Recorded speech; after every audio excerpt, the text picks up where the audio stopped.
নমস্কার বন্ধুরা, কেমন আছেন সবাই? আমার চ্যানেলে আপনাদের সকলকে স্বাগত। আজ আমি দুপুরে লাঞ্চে তৈরি করেছিলাম দই ইলিশ।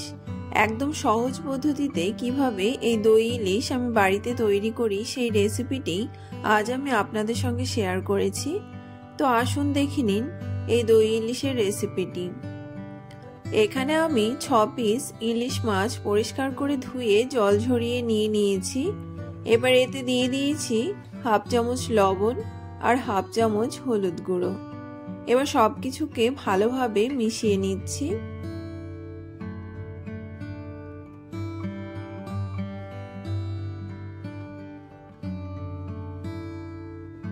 এখানে মাছে লবণ হলুদ মেশানো হয়ে গেছে।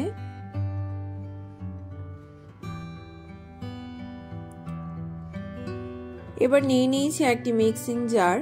এতে দিয়ে দিয়েছি 2 চামচ সর্ষে, 1 চামচ পোস্ত, 5টা কাঁচা লঙ্কা, সামান্য লবণ আর কিছুটা জল দিয়ে একটি মিহি পেস্ট তৈরি করে নিয়েছি।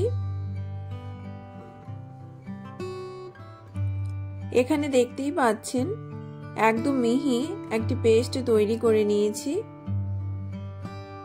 এবার যে কড়াইটিতে রান্না করব সেই কড়াইটিতেই নিয়ে নিয়েছি বেটে রাখা সর্ষে, পোস্ত আর কাঁচা লঙ্কার পেস্ট।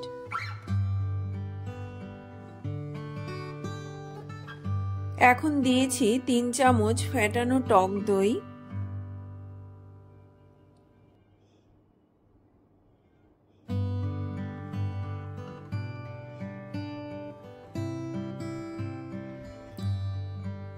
দিয়েছি স্বাদমতো লবণ, 1 চামচ হলুদ গুঁড়ো আর 4 থেকে 5 চামচ সর্ষের তেল।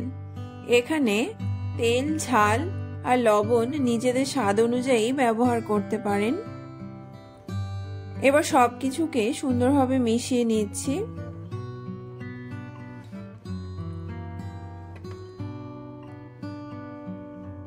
টক দইয়ের টকটাকে ব্যালেন্স করার জন্য এখানে সামান্য চিনি দিয়েছি।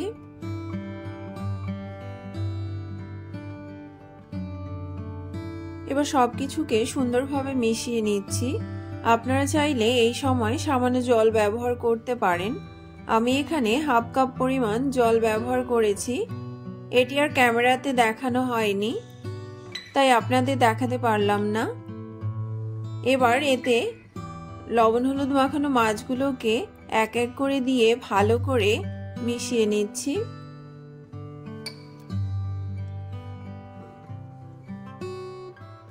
এবার ওপর থেকে 6টা চেরা কাঁচা লঙ্কা দিয়ে দিয়েছি।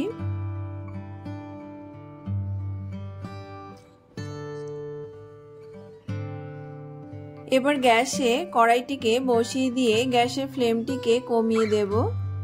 দিয়ে একটি ঢাকা দিয়ে এটিকে 5 মিনিট হতে দেব। 5 মিনিট পর ঢাকনা খুলে মাছগুলোকে উল্টে দিতে হবে। ইলিশ মাছ খুব নরম হয়, তাই খুব সাবধানে মাছগুলোকে উল্টাবেন, না হলে মাছ ভেঙে যেতে পারে। এখানে আমার সবগুলো মাছ উল্টানো হয়ে গেছে। মাছগুলোর গায়ে ভালো করে মশলাগুলো দিয়ে দিচ্ছি। এতে মাছের ভেতরে সুন্দর তেল মশলা ঢুকবে আর এর টেস্ট অনেক ভালো হবে। এবার আবারও 5 থেকে 6 মিনিটের জন্য ঢেকে হতে দিয়েছি। 5-6 মিনিট পর ঢাকা খুলে সবকিছুকে ভালো করে মিশিয়ে নিচ্ছি। এবার আবারও 5 মিনিটের জন্য ঢেকে কম আঁচে হতে দিয়েছি। এবার 5 মিনিট পর ফিরে এসেছি। এখানে আমাদের দই ইলিশ একদম তৈরি হয়ে গেছে। দেখতেই পাচ্ছেন ওপর থেকে যখন তেল ছেড়ে আসবে তখন এই দই ইলিশ একদম তৈরি হয়ে যাবে আর মাছ খুব সুন্দরভাবে সেদ্ধ হয়ে যাবে। এই দই ইলিশের রেসিপিটি আপনাদের কেমন লেগেছে তা অবশ্যই একটি কমেন্ট করে জানাবেন। আর আপনাদের যদি এই রেসিপিটি ভালো লেগে থাকে তাহলে আপনারাও একবার ট্রাই করতে পারেন। গরম ভাতের সঙ্গে এরকম দই ইলিশ খেতে অসাধারণ লাগে।